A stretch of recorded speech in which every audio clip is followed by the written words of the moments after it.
bignews.com, article published on October 16, 2025, at 8:08 a.m., international contingent in Gaza. Israel vetoes one country while his ceasefire in Gaza holds.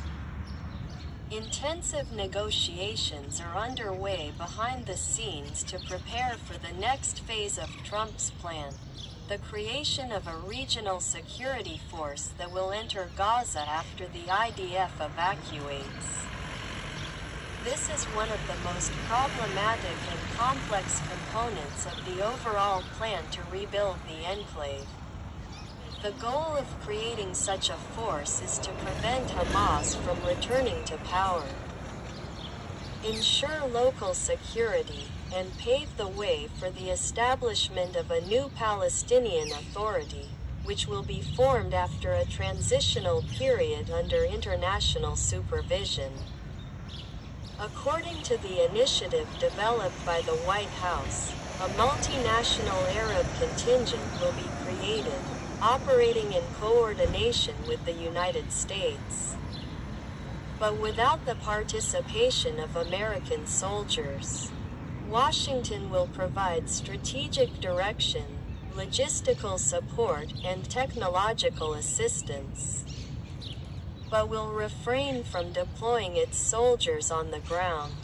The plan centers on Egypt and Jordan, which will be responsible for lead the process and create a local Palestinian police force from Gazans, which will be trained under Egyptian Jordanian supervision.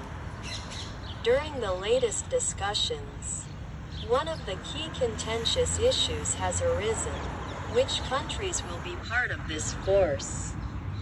According to informed sources, Israel does not object to the participation of moderate Gulf regimes such as the UAE, Qatar, and Bahrain.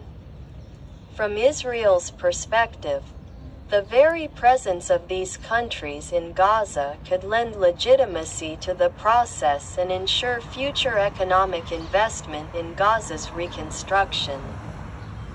Their contribution will be primarily diplomatic and economic, but their presence will also convey a signal of stability, says an Israeli source familiar with the process. However, Jerusalem has made it clear that it is categorically opposed to Turkey's participation in this force. This is due to Ankara's clearly expressed anti-Israel stance, public support for Hamas, and the close ideological ties between the Erdogan regime and the Muslim Brotherhood movement. Turkey cannot be part of a structure whose goal is to disarm Hamas, an Israeli source said. Turkey's presence will undermine the entire process. Join us if you enjoyed my work. Listen to other articles, and give it a like. It will help spread the word.